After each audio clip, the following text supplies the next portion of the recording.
My guest today worked as a lawyer, a cabinet minister, leader of Her Majesty's loyal opposition in the Newfoundland and Labrador legislature. And he was a judge in the Newfoundland and Labrador Supreme Court, latterly as a member of the Court of Appeal. It's my pleasure to welcome Mr. Justice Leo Barry to the program. Nice to see you, Leo. Thanks, Karl. I have to begin at the beginning. You were born in Red Island, Placentia Bay. Now, where exactly did you grow up, and what was it like during your childhood years? Give me the atmosphere of your childhood and tell me about your family and so forth. Well, I heard someone commenting the other day about free-range children, and I think that would be a good description of the children on Red Island when I was there that I experienced. I was actually born just between ourselves in the Placentia Cottage Hospital, but I always said Red Island because that's where my mother was living at the time, and it saved a lot of explanation. So I was going out there, whether I wanted to or not, every summer. My parents would pack us off to Red Island. At that time we were living in Brigus, and that was our permanent residence, but until I was 13 or 14, I spent all my summers on Red Island, and it was a wonderful place to be for 2 months. So when did you decide that you wanted to become a lawyer, and what was it about the law that interested you so much? Strangely enough, I had decided I wanted to be a lawyer around grade 6 or grade 7, but I was talked out of it by my teachers, who were all nuns and who figured that I'd have a better chance of the priesthood, I think. They didn't look too kindly upon lawyers, so but I guess I was finished 2 degrees in math physics, my first degree, and math English, another degree, before I finally looked at the law option again. Went up there to law school with no great expectations, but loved it from the first day. I've loved the law, and I still love it. Now, you went to Memorial for your undergrad degrees. The campus was very small back then, small student body, small faculty, I guess. But I think there were only 500 or 600 of us the first year. But a brand new campus. A brand new campus. Did you really get engaged in campus life? Did you do a lot of extracurricular stuff and get involved in politics? Probably too much, because I was only 15 when I started classes. I think I was admitted to Memorial when I was 14 still. So I was 15 years old, away from home by myself, and I spent a lot of time socializing, more than with proper mentoring than I should have, I suspect. So I was recognized every year. They had 4 or 5 individuals who participated in student affairs, were taken into called the John Lewis Peyton Honor Society. So that was one indication that I was involved in student affairs and student politics. Apart from that, I did get into partisan politics to a certain extent in terms of going away to at least one conference as a student delegate for a political party. Yeah. I believe Les Toms and Bill Rowe were around at that time when you were at Memorial. That's correct. They were classmates. I don't think we shared one course, myself and Bill Rowe. Les Toms was a bit ahead of me at MUN. So you went then to Dalhousie to do law, and after that you attended Yale University, one of the most prestigious universities in the world, university that educated many United States presidents going back as far as William Taft, I think. And here you were, this young man from Brigus, or Placentia, Newfoundland, landing in Yale. What was that like? How did you feel when you were there on the campus? Well, I loved it. I was very lucky in my academic career. Starting in Brigus, I had a nun teaching me who got me interested in literature in a way that I think other teachers would not have done. The University Memorial, Mose Morgan, the president, initially vice president, Douglas Eaton, they were both quite helpful to me as a student. I think I missed out a little bit in terms of getting guidance as to how to proceed in certain aspects.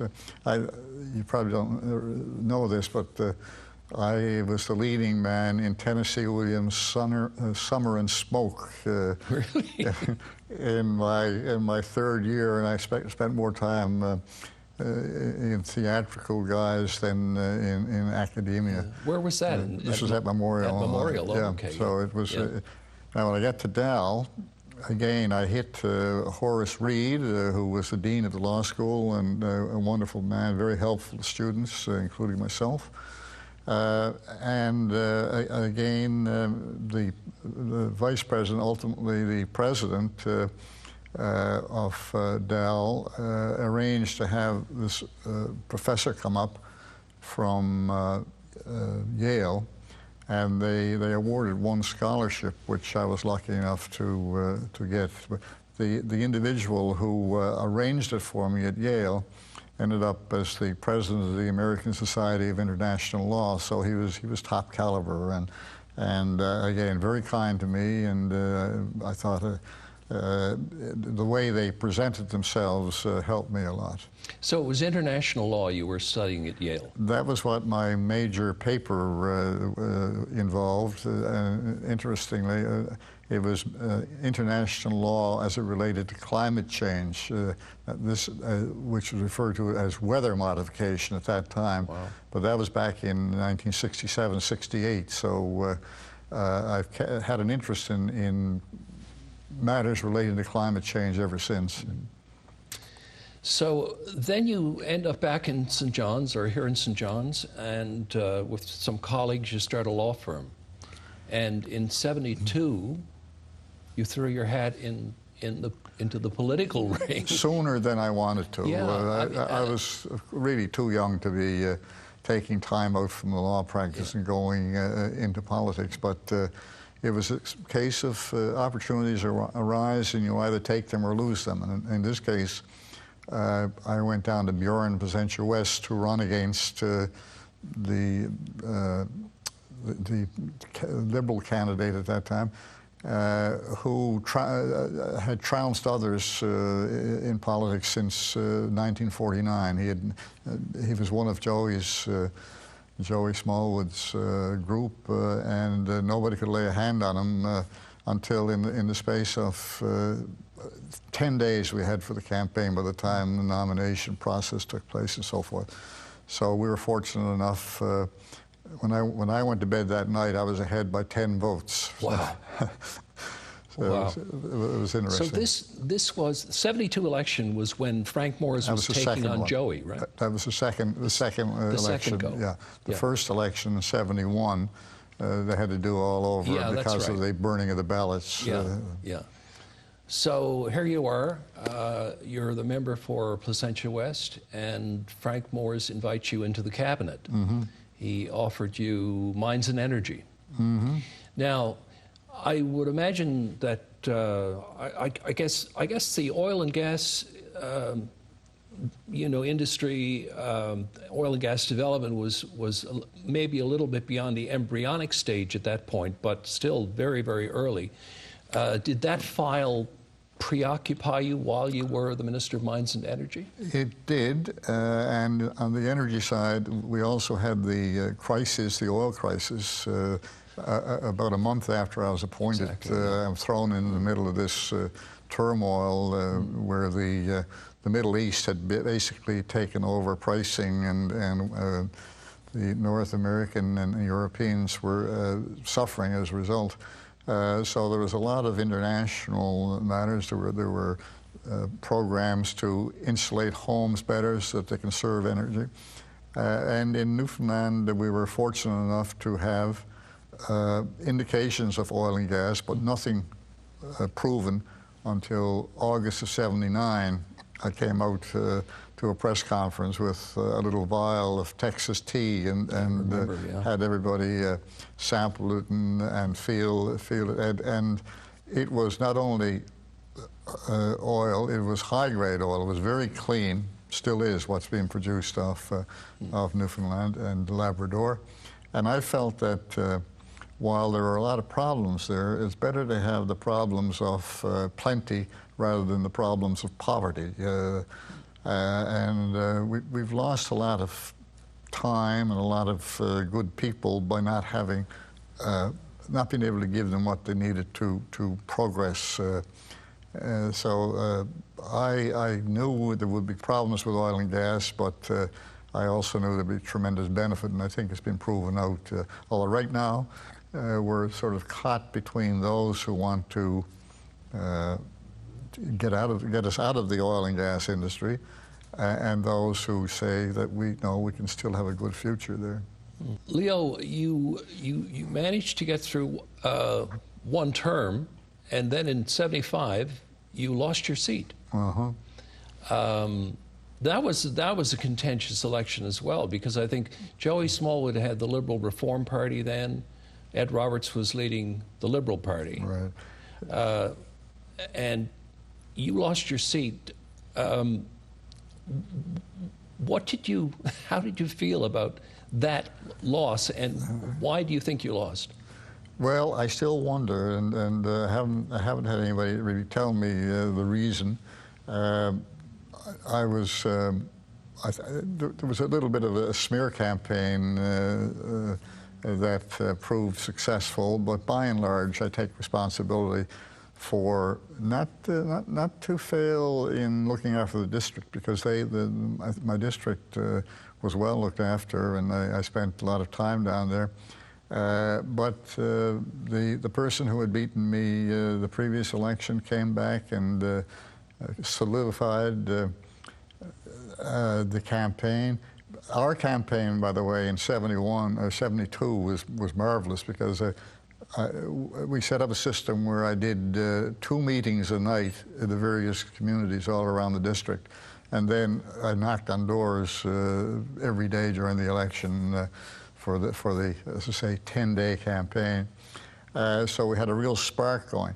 In '75, the same spark wasn't there. I guess I was considered to be old hat. I had spent a fair bit of time on matters that weren't, I guess the constituents couldn't see at that time were directly relevant. Encouraging the production of oil and gas was one of those. I remember going around the province between '72 and '75 and speaking about the potential, the R&D that could be done, the vessels that could be built and so forth. And you could see that it wasn't really selling. But the day after, in 1979, that you had an actual discovery and that you could show people, that's oil. That can be produced off Newfoundland and Labrador. All of a sudden, whoa, and the mindset changed. Everybody started to pay attention. Yeah, there is something in this oil and gas industry. So after that loss in '75, you joined the faculty of Dalhousie Law, and you were lecturing for a few years. I taught for 2 years at Dalhousie, enjoyed that, and I was trying to see whether, I knew I loved the law, I wanted to work in the law, but I wanted to see in 77 to 79 I taught, and I was able to satisfy myself that really I wasn't cut out for the academic, the solitary academic life. I wanted to have a bit more immediate self-gratification, and it turned out that being a judge was the balance that I wanted in a career, because on the one hand, you have a chance to do your own research and quietly think about legal issues, but while at the same time, you're able to see almost immediately that you're doing good work by having decisions that help people. So you're not sort of waiting for 10 or 15 or 20 years before you see things happen. Yeah. But after that period where you were at Dell, you decided to get back into politics. Frank Morse had resigned, and you ran for the leadership, which Brian Peckford ultimately won. But why did you want to become leader of the PC party and premier? Well, I saw there was an opportunity there to have a greater impact on doing good for the province. I had a desire to see matters improve and to work so that we could have less poverty, more opportunity, particularly for young people in terms of, I think if you look around now, it's wonderful to see the numbers of men and women around who are in the oil and gas industry, who are learning about a new industry, and not only the fact that they're getting employment, they're getting a very high level of training in this, and so that was about all I can say on that. Yeah. Now, Premier Peckford put you in the cabinet again and made you Minister of Energy. That's when you came out with the vial of oil in '79, I guess. And but then you got into negotiating with the federal Liberal government over offshore matters, and you and Premier Peckford had a falling out, you disagreed on how these negotiations should be handled. Can you give us some background on that? It would take a long time, I'm afraid, to get the full essence of our disagreement. It was basically over the course of a couple of years, I concluded that I was not in agreement with the way the Premier was proceeding with oil and gas negotiations, and I wasn't being listened to, I felt. Not that I wanted to be a one-man show. I recognize that the Premier calls the shots, and the Premier had shown me a lot of confidence, or shown he had a lot of confidence in me by putting me on the Planning and Priorities Committee of Cabinet, as an example. So I had lots of room to spread my wings there. But things happen, and at some point, confidence is lost or trust is lost, and that was what happened in our case. You must have felt, quite strongly about it, because you did quit the cabinet. I did, yeah. I remained in the party for another couple of years, but I resigned from cabinet. Well, you ran there was an election in '82, you ran again. And then in '84, you left the party altogether and crossed the floor. That's correct. Why did you do that?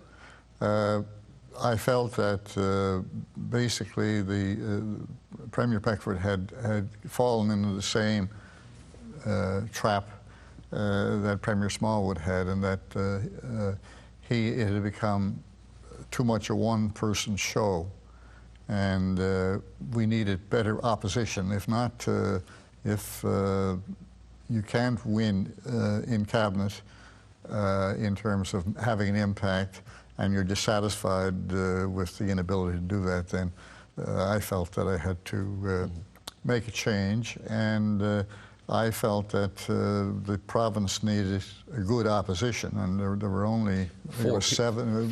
By the time of the election, there were only about 4 people there in the Liberal Party, and there wasn't a good opposition. And I felt that if I couldn't win in the election, which being there only 5 months from the election was called, being as leader, we didn't really have time to get completely. Well, in the '85 election, you did pretty well, though, because you went from, I think, 4 just prior to the election up to 15. Mm-hmm.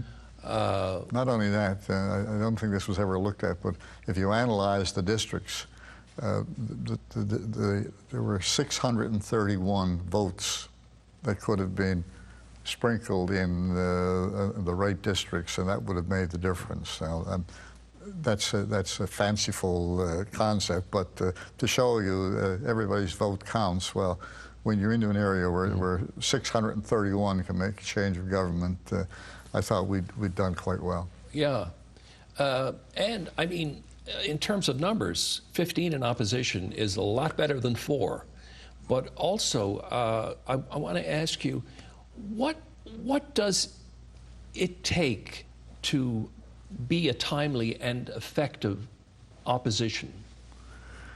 Well, one of the most important things in my view would be to lose the infighting, concentrate on the issues that are of concern to the people of the province, and get away from the backbiting and inability to work with your fellow party members in the legislature.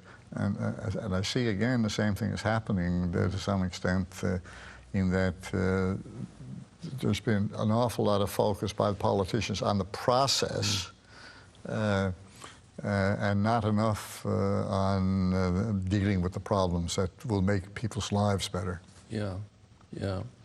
Well, that certainly seems to have been the case with the last Liberal administration here. Yeah, again, I'll reserve my powder on that one. A lot of that got out into the public realm. Probably they would have preferred not to have gotten out into the public realm. In 1987, you were blindsided by your caucus when they presented you with, I don't know whether it was an ultimatum, but they said, we want a leadership convention.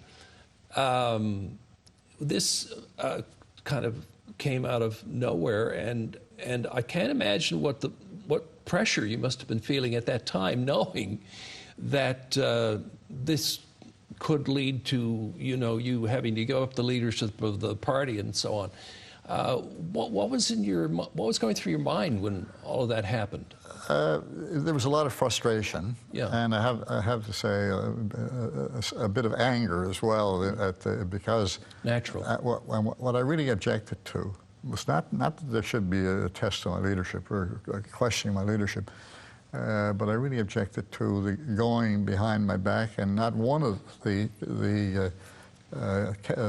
caucus had the nerve to come and speak to me face to face. It was all done behind my back, and I should have. The only mistake I made was not calling for a leadership convention right away. But that's where I think my personal anger. It was a little bit of no. It's not going to be that easy now, boys and girls.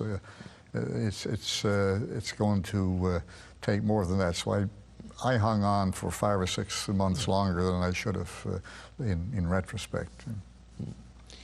And then you left politics altogether, said bye-bye. Did you have many regrets when you left?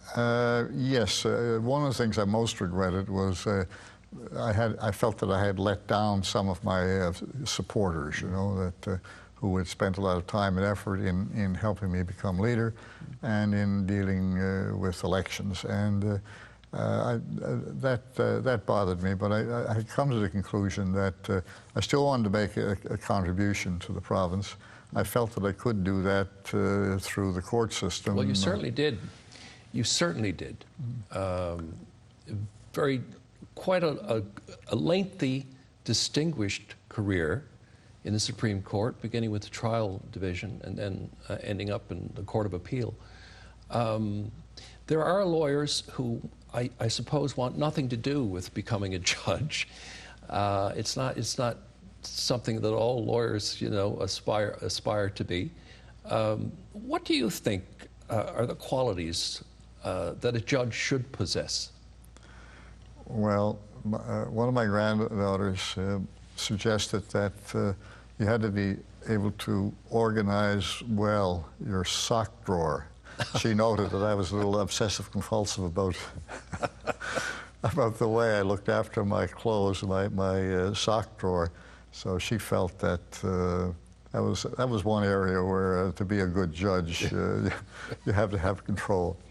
I think willingness to listen and to keep an open mind until you've heard both sides on an issue was probably the most important part of being a judge. I suppose it helps to be a good writer, too. You have to write those decisions. Yeah, and that's another area where I could have done better in terms of writing a more flowery decision, but I was more concerned, and I think the decisions were okay, but my main concern was to have them readable so that the person who lost in any particular decision could look at it and understand why he or she was losing and what the reasons were. So I wanted to get away from these obscure Latin phrases and just say I rely on stare decisis or whatever. I wanted to get away from that approach and look at really what are the issues as they affected people and how can we make conditions better for the general population by changing or modifying a particular approach in a particular case on a particular issue. There was a lot of opportunity to make a change, I think, and a lot of opportunity for the judge to learn. And I think particularly the case where the Mi'kmaq of Nova Scotia were alleging that they were here before the Europeans and therefore should have a claim to the island of Newfoundland. That issue is not settled yet, I know. And if anyone looked at that decision, they could see the amount of research into the history of what had occurred and how conditions were back in the 1700s, for example. Would see how the law is a good combination of principle but also practical assessment of what will make things better. And on that note, I'm afraid we've run out of time. It was a real pleasure having you here today, Leo. I want to thank you for the invitation, Karl. Thank you. Thank you. And that's it for this edition of Karl Wells Point to Point. Please join us again next time.